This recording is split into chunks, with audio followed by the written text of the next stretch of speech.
Hello चिड़िया, advance happy new year. क्योंकि मैं तो आज रात को दुबई चली जाऊंगी, तुम्हें तो पता है ना 12 बजे मुझे बुर्ज खलीफा पर होना है और मैंने हैप्पी न्यू ईयर की सेलिब्रेशन अपनी आंखों से देखनी है। हर साल की तरह इस बार भी मैं बुर्ज खलीफा पे ही मनाऊंगी अपना हैप्पी न्यू ईयर। लेकिन गौरी बहन, अपने देश की बात ही अलग होती है। अपने लोगों के साथ मिलकर खुशियां बांटना बहुत अच्छा लगता है। हर बार ही आप देश से बाहर चली जाती हैं, इस बार आप हमारे साथ मिलकर खुशियां बांटे, हमारे साथ मिलकर सेलिब्रेशंस करें हैप्पी न्यू ईयर की। हाँ, तुम गरीबों के पास और तो कुछ होता ही नहीं सिवाय जान देने के। अब अपना जान अपने पास रखो, मैं तो चली। ऐसा कहते हुए गोरी वहाँ से चली जाती है। वो सीधा उन लोगों के पास जाती है। मैंने कहा एडवांस में हैप्पी न्यू ईयर बोल दूं, क्योंकि मैं तो दुबई जा रही हूँ, दुबई बुर्ज खलीफा पे।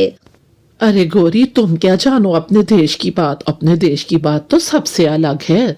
इस जंगल के सभी पक्षी मुझसे जलते हैं, क्योंकि मैं ठहरी इतनी अमीर और तुम ठहरे गरीब पक्षी। अच्छा चील माँ जी, मैं तो जा रही हूँ दुबई, आपको हैप्पी न्यू ईयर एडवांस में। जब तक कि तुम खुद अपने तजर्बे से नहीं सीखोगी तब तक तुम्हें पता नहीं चलेगा कि अपने देश की बात सबसे अलग है। गौरी, तुम सभी जंगल के पक्षियों को नीचा दिखाने के लिए जाती हो ना हर साल दुबई, लेकिन हम भी यहाँ खूब मजे करते हैं। जो पक्षी हो ही सबसे नीचे, उनको नीचा क्या दिखाना, मैं चली। अरे बुलबुल, 3 दिन की छुट्टी दे दे मेरे जग्गू को, क्योंकि मेरा बेटा मेरे साथ दुबई जा रहा है। हम जा रहे हैं दुबई हैप्पी न्यू ईयर मनाने के लिए। ठीक है, मैं छुट्टी तो दे देती हूँ, लेकिन गौरी बहन आपको भी हमारे साथ मिलकर अपने ही देश में हैप्पी न्यू ईयर मनाना चाहिए। हर बार की तरह आप इस बार भी बाहर चली जाएंगी। चल भाई जग्गू, हमें पैकिंग भी करनी है। यहाँ पर तो सभी जान देने के लिए तैयार बैठे हुए हैं। चल हम चलते हैं। फिर सभी पक्षी गौरी को अलविदा कहते हैं और गौरी और कालू वहाँ से चले जाते हैं। वो तो खुशी खुशी एयरपोर्ट पर आ जाते हैं और वहाँ से अपनी फ्लाइट का इंतजार करते हैं। कुछ देर में गौरी और कालू फ्लाइट में बैठ के चले जाते हैं। मैं चली बन के हवा। कुछ ही देर में सेलिब्रेशंस शुरू होने वाली थी और फिर वो सेलिब्रेशंस एंजॉय करते हैं।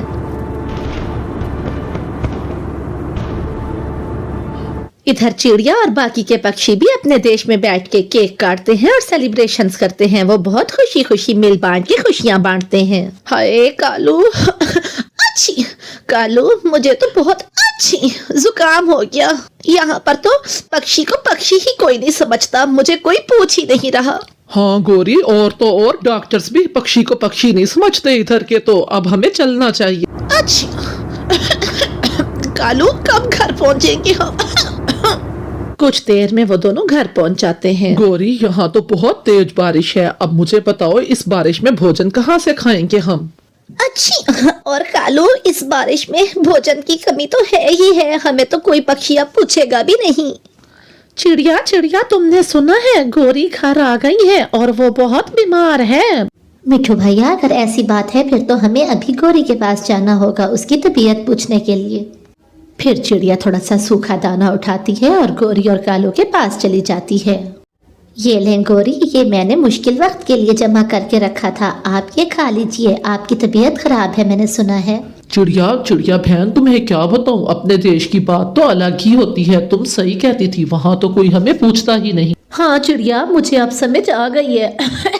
अब मैं अच्छे से समझ गई हूँ कि अपना देश अपना ही होता है। फिर चिड़िया वहाँ से चली जाती है और वो दोनों पति पत्नी खुश होकर वो भोजन खा लेते हैं। अब गौरी को अच्छे से समझ आ गई थी कि अपने देश का मुकाबला किसी देश के साथ नहीं होता। फिर वो सारे पक्षी हंसी खुशी रहने लगते हैं। अब ये ऊंट मेरे ऊपर बोझ के सिवा और कुछ भी नहीं, मैं इसे बेच दूंगा। मैंने इसे अपनी औलाद की तरह से पाला है, मुझे ये बहुत प्यारा है, आप इसे मत बेचिए। बस भाग्यवान, बस अब तुम तो जानती हो कि हमारे हालात ठीक नहीं, या मैं खुद खाऊं या मैं इसको खिलाऊं। बस अब सुबह होते ही मैं इसे बेच दूंगा। मैंने इसको कितना साथ दिया, मैंने इसका कितना बोझ लादा, और अब ये मुझी को बेच रहा है। ये क्या मुझे बेचेगा, मैं खुद ही छोड़ के चला जाता हूँ। अगले दिन सुबह ही सुबह ऊंट रस्सी तोड़वा के भाग जाता है। वो भागते भागते जंगल में पहुंच जाता है। मैं इस अनजान जंगल में पहुंच तो गया और यहाँ बारिश भी होने लगी। मैं कहाँ जाऊँ, मैं कहाँ रात गुजारूं? वहीं से एक रानो चिड़िया गुजर रही होती है। रानो चिड़िया ऊंट को देख के वहाँ उसके पास आ जाती है। अरे ऊंट भैया, आप यहाँ के तो नहीं लगते, आप कहाँ रहते हैं और इस जंगल में क्यों आए हैं? क्या बताऊं चिड़िया बहन, मेरा मालिक बहुत बुरा है। वो मुझे बेच रहा था, मैं वहां से भाग आया और अब देखो मेरे पास रहने को कोई ठिकाना भी नहीं। आप फिक्र मत करें, यहीं पास में पेड़ पे मेरा घर है और साथ में मेरे पास एक बड़ा सा छप्पड़ भी है, आप वहाँ रह सकते हैं। फिर रानो चिड़िया उसे अपने घर के पास ले आती है। ये देखिए ऊँट भैया, ये मेरा घर है, जो दरख्त के ऊपर है वो मेरा घर है, और जो ये पास में है ये एक झोंपड़ है, ये भी मेरा ही है। ये खाली झोंपड़ है, आप इसमें आराम से रह सकते हैं। इस तरह से आप बारिश से भी बच जाएंगे। फिर चिड़िया अपना और ऊँट का भोजन लेने के लिए चली जाती है। थोड़ी देर बाद वो भोजन से भरी हुई टोकरी वापस लेके आती है। चलो अच्छा हुआ, दिन भी गुजर गया और ऊँट भैया के लिए भी भोजन ले आई, अपने लिए भी ले आई। अब सो जाती हूँ। सुबह हो जाती है, रात बीत जाती है। गौरी कवि रानो चिड़िया के घर आती है। रानो चिड़िया के घर आते समय उसकी नजर ऊँट पे पड़ती है। चिड़िया चिड़िया, ये तुम्हारे घर के बाहर ऊँट कौन है? गौरी बहन, वो इस जंगल में नए हैं और वो कि अपने मालिक से बच के यहाँ पर आए हैं। मैंने उन्हें अपने पास रहने की जगह दी है। अच्छा चलो, तुम संभालो अपने इस ऊँट को, मैं तो चली घर, कालू मेरा इंतजार कर रहा होगा। ऐसा कहते हुए गौरी कवि वहाँ से वापस अपने घर चली जाती है। कालू, ये सारी बात सुनने के बाद क्या तुम्हारे दिमाग में भी कोई खराफाती आइडिया आ रहा है जो मेरे दिमाग में आ रहा है? हाँ गोरी, मैं तो ये सोच रहा था कि आज ही हम उसे भिला पुसला के अपने घर ले आते हैं और फिर उसके मालिक से मुंह मांगी कीमत मांगेंगे उसे लौटाने के लिए। अरे वाह, आप पता चला ना कि तुम मेरे पति हो, गौरी कवि के पति। हाँ चलो, हम ऐसे ही करते हैं। फिर वो दोनों बहुत सी मिठाई और भोजन लेके ऊँट के पास जाते हैं। चिड़िया भोजन की खोज को गई होती है और ऊँट के पास वो दोनों आके बैठ जाते हैं। ऊँट भैया, हम चिड़िया के दोस्त हैं और ये मिठाई हमें चिड़िया ने दे के भेजी है तुम्हारे लिए। हाँ ऊँट भैया, चिड़िया ने ये कहा है कि जल्दी से मिठाई खा के मेरे पास आ जाओ, वो मुसीबत में है। क्या क्या कहा तुमने? चिड़िया मुसीबत में है? मेरी दोस्त मुसीबत में है, मुझे ले चलो। हाँ हाँ ऊँट भैया, हम भी तो तुम्हें इसीलिए कहने आए हैं कि जल्दी चलो। बस फिर क्या था, ऊँट उन दोनों के पीछे पीछे चलने लगता है और वो दोनों शैतान कवे अपने घर में ले आके ऊँट को बांध देते हैं। हा हा हा, अब तुम यहीं रहोगे हमारे कैदी बन के। अरे मेरे क्या नसीब हैं, अगर वहाँ किसान से बचा तो यहाँ पर आके इन शैतान कवों के हाथ लग गया। मैं कहाँ जाऊँ? इधर किसान को भी अपने किए पे बहुत पछतावा होता है। वो भी मारा मारा ढूंढने लगता है। वो ऊँट को ढूंढते ढूंढते जंगल में आ जाता है और जंगल में खोज करते करते वो चिड़िया के घर तक पहुंच जाता है। चिड़िया, क्या तुमने यहाँ पर किसी ऊँट को देखा है? हाँ, मैंने उस ऊँट को देखा है, लेकिन मैं तुम्हें उसका पता क्यों बताऊं? तुम बुरे इंसान हो। तुम ऊँट भैया को बेच देना चाहते थे, इसीलिए वो वहाँ से निकल गया। वो मेरे पास आया था। हाँ चिड़िया, मुझे अपने किए का बहुत पछतावा है। अब मैं ऊँट को बहुत प्यार से रखूंगा, मुझे उसके पास ले चलो। अगर तुम्हें सच्ची में ही पछतावा है तो चलो मेरे साथ। शैतान कवों ने उसे बंदी बना लिया है। फिर चिड़िया किसान को ऊँट के पास ले आती है। ऊँट भैया, देखिए तो कौन आया है। सुबह का भूला जब शाम को घर आ जाए तो उसे भूला नहीं कहते। मेरा बच्चा, मैं तेरे से बहुत शर्मिंदा हूँ। आइंदा के बाद मैं तुझे बहुत खुश रखूंगा। अब मुझे माफ कर दे और चल अपने घर चल। कालू और गौरी भी आवाजें सुन के बाहर आ जाते हैं। इससे पहले कि वो कुछ बोलते, चिड़िया उनसे कहती है, दुष्ट और चोर कवो, तुम क्यों चुरा के ले गए थे ऊँट भैया को मेरे घर पर से? अब उनका मालिक आ गया है। इससे पहले कि वो कुछ बोलते, किसान जोर जोर से उन्हें लाते मारता है। अये अये कालू कालू, मेरी पीठ टूट गई, मैं क्या करूँ? हाय, और मेरा पंख टूट गया। फिर ऊँट और उनके मालिक खुशी खुशी रहने लगते हैं। पूरे जंगल में भगदड़ मची थी। सभी जानवर और पक्षी अपनी अपनी जान बचाने में लगे थे। सभी ही भाग रहे थे क्योंकि जंगल में कहीं से कोई शेर आ निकला था जो सभी का ही शिकार कर रहा था। जानवर तो जानवर, पक्षी भी उसके गजब से बच न सकते थे। हाँ, अनाज और फलदार पौधों के पास बैठ जाता हूँ, जैसे ही कोई पक्षी आएगा पकड़ लूंगा। कालू भैया, गौरी बहन और मिठू भैया, कुछ न कुछ तो हमें करना ही होगा। जैसे बेचारी सोनी कवि अब विधवा हो गई, हमारे बच्चों की भी तो जान को खतरा है और हमारे भी। सोनी बहन, तुम फिक्र ना करो, मैं तुम्हारा जीजा नहीं, मैं तुम्हारा भाई हूँ। भाई, तुम मेरे घर में ही रहोगी अब से। बाकी रहा उस शेर का मसला, तो वो तो एक बड़ा मसला है। मैं भी सोच रहा हूँ कि अब क्या होगा। मेरी बहन तो विधवा हो गई, अब उसके पति तो वापस आने से रहे, लेकिन अब ये बताओ कि हम क्या करेंगे, भोजन कैसे ढूंढेंगे। ऊपर के पेड़ों पे तो अब फल रहे नहीं, सूखा दाना लेने के लिए या नीचे के पेड़ों से फल सब्जी लेने के लिए हमें नीचे उतरना होता है। हाँ, और नीचे जैसे ही उतरो वो शेर पकड़ लेता है, वो छुप के बैठता है झाड़ियों में, वो पक्षियों पे भी नजर रखता है। जैसे मेरे पति को उसने मार डाला, खा गया मेरे पति को, वो खा गया। उस शेर की दहशत तो जानवर पक्षियों पे भी इतनी थी कि अगर पक्षी कभी उड़ के जा रहे होते अपना दाना ढूंढने, जैसे ही सरसराहट होती तो वो ऊंचे पेड़ों में पत्तों के पीछे छुप जाया करते। इसी तरह से कुछ दिन बीत जाते हैं। अब ऊपर के पेड़ों पे बिल्कुल ही कुछ नहीं मिलता था। मम्मा मम्मा मुझे कुछ ला दो, मुझे भूख लगी है, मम्मा मुझे कुछ दो ना। जा जग्गू चुप कर जा, तेरे पापा गए हैं ऊपर के पेड़ों पे, तो तुझे पता है कुछ अब मिलता ही नहीं, सब खत्म हो गया। नीचे वो शेर नहीं आने देता, चुप कर जा। भूख लगी है मम्मा, भूख लगी है, दाना दो। मम्मा प्यारी मम्मा, मुझसे भूख और सहन नहीं होती, मुझे भोजन ला के दे, जहाँ से भी करे। हाँ मेरी बेटी तुम सच कह रही हो, कल से भी तो तुमने कुछ नहीं खाया, जो दाना घर में था वो भी खत्म हो गया। मैं चाहती हूँ आप दरवाजा बंद कर लें। चिड़िया वहाँ से सीधा कालू कौवा और गोरी कवि के घर चली जाती है। कालू भैया मैं भोजन की खोज के लिए जा रही हूँ, अगर कुछ मिला तो जग्गू के लिए भी ले आऊंगी, और अगर मैं ना लौटूं तो मेरी गुड़िया आपके पास अमानत है, उसका ख्याल रखना। बस इतना ही कह के पारो चिड़िया वहाँ से चली जाती है। वो भोजन की तलाश में बहुत दूर उड़ती है। दूर जाके उसे एक छोटा सा पौधा मिलता है जिसपे आम लगे हुए थे। पौधा यूं तो बहुत छोटा था लेकिन आमों से लदा हुआ था। चिड़िया जैसे ही आके बैठती है, पीछे से शेर झपट्टा मार लेता है।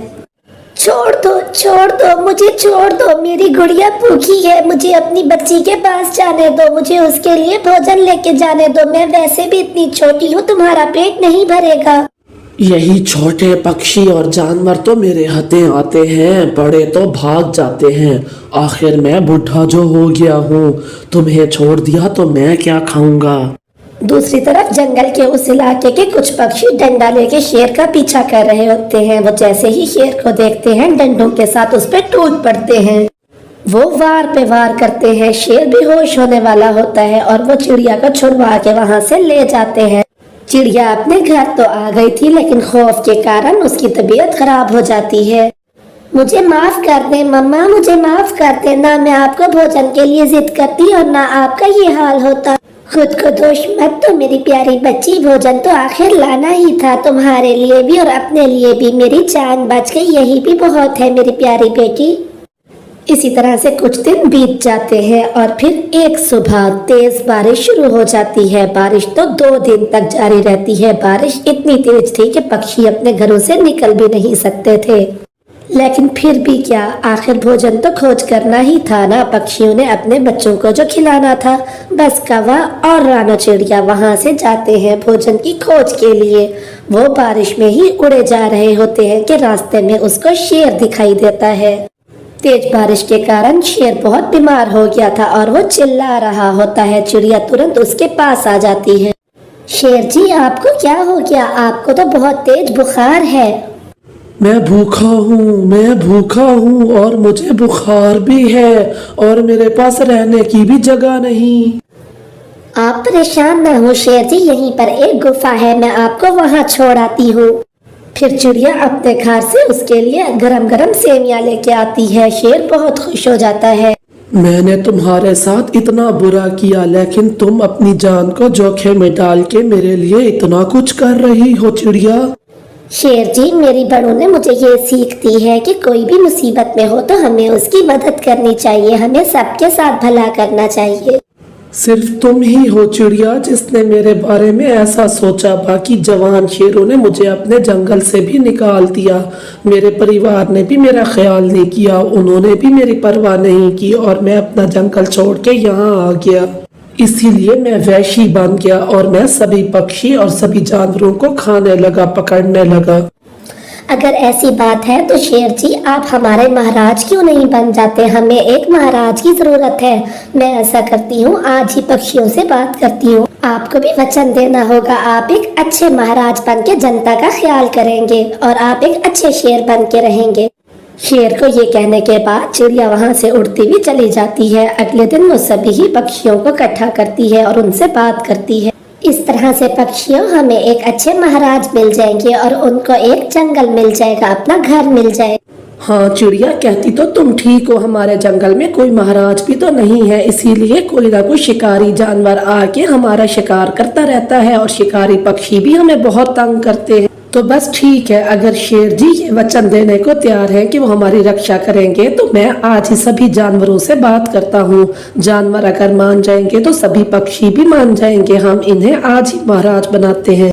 सुबह हो जाती है। चिड़िया और कबूतर ने सभी जानवरों से बात कर ली थी। चिड़िया शेर के पास जाती है। उठे महाराज जी, सभी पक्षी और जानवर आपका इंतजार कर रहे हैं।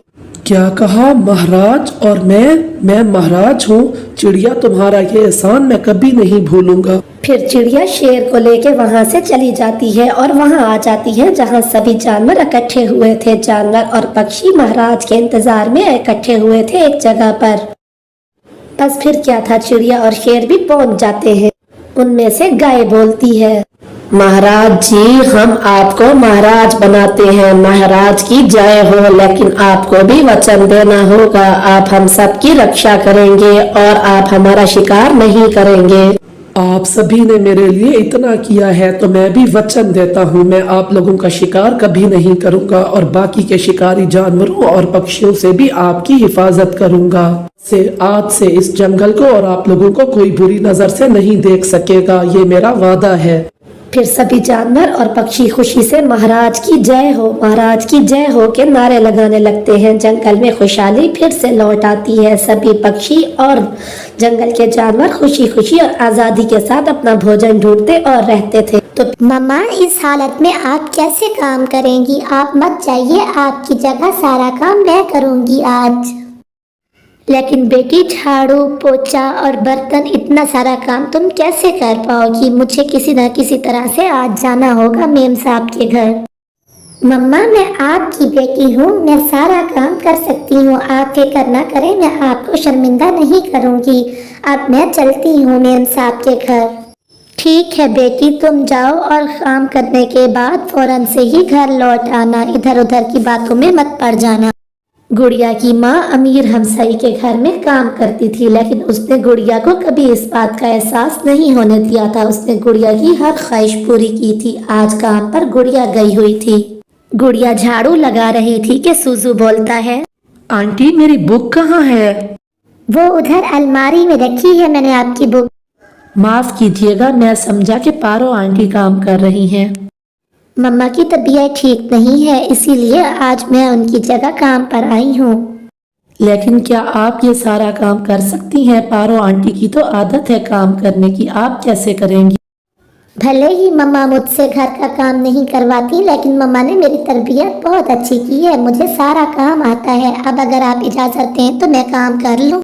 जी जी बिल्कुल, आप अपना काम कर लीजिए, मैं तो वैसे भी बाहर जा रहा था। सुजू एक लम्हे के लिए वहाँ रुकता है और उसके बाद वहाँ से उड़ के चला जाता है। वो बहुत शर्मीला था, वहाँ पर ज्यादा देर नहीं रुकता।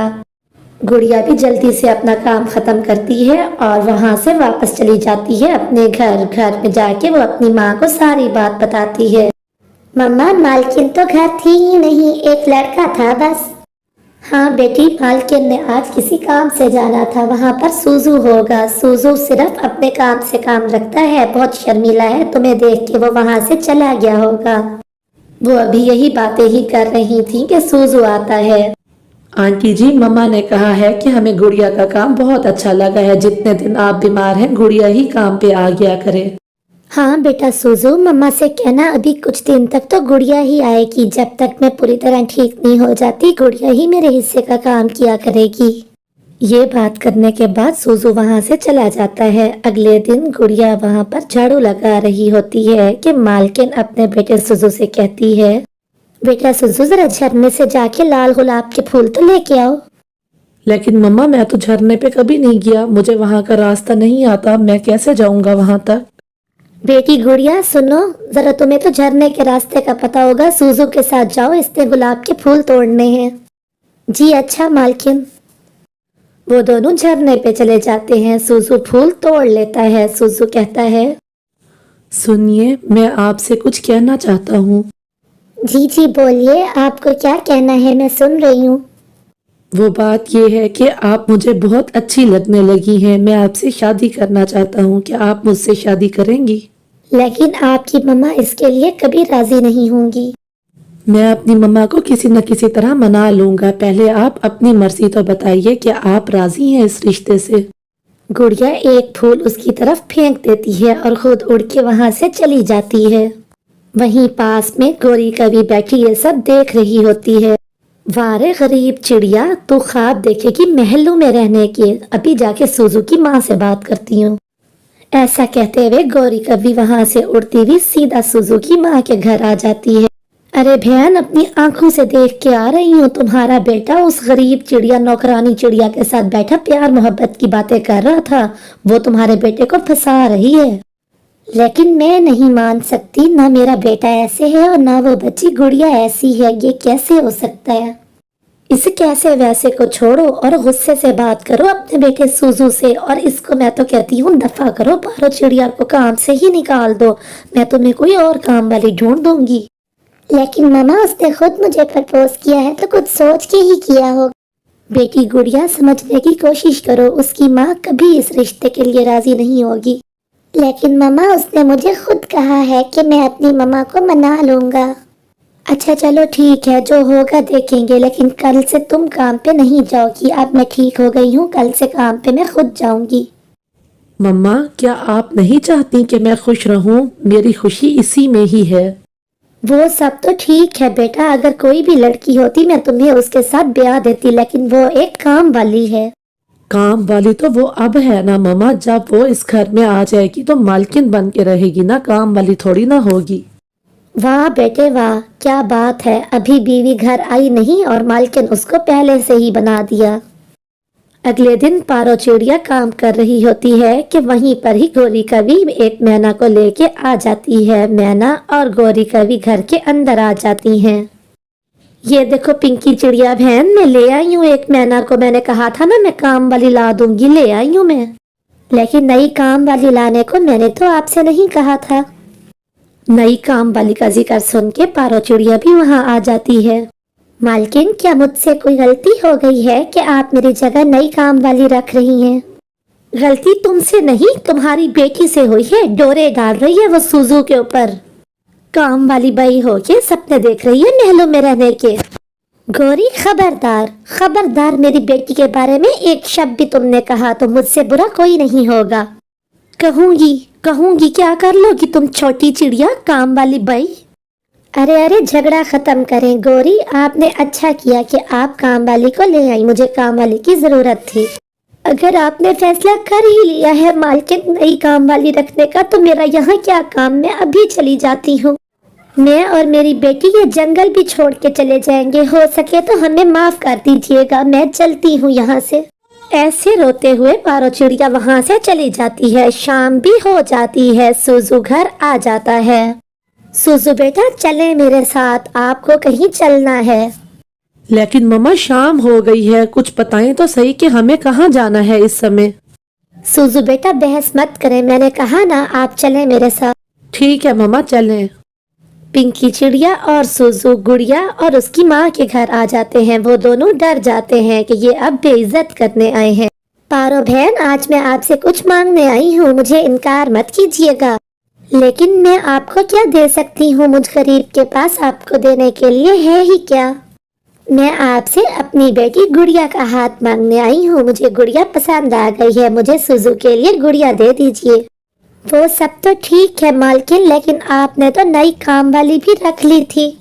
हाँ, वो इसलिए क्योंकि जब मेरी बेटी गुड़िया घर में मालकिन बन के आएगी तो उसे भी तो काम वाली की जरूरत होगी ना।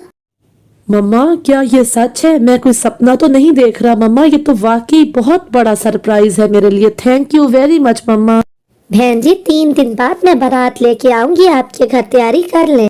इस तरह से उस गरीब चिड़िया और अमीर चिड़े की शादी हो जाती है। गौरी कवि मुंह बसोर के शादी में शिरकत करती है। वो दोनों खुशी खुशी अपनी जिंदगी बिताने लगते हैं। तो प्यारे दोस्तों, बच्चों की खुशी में ही हमारी खुशी होती है। हमने इस तरह की चीजों को अना का मसला नहीं बनाना चाहिए। आपका धन्यवाद।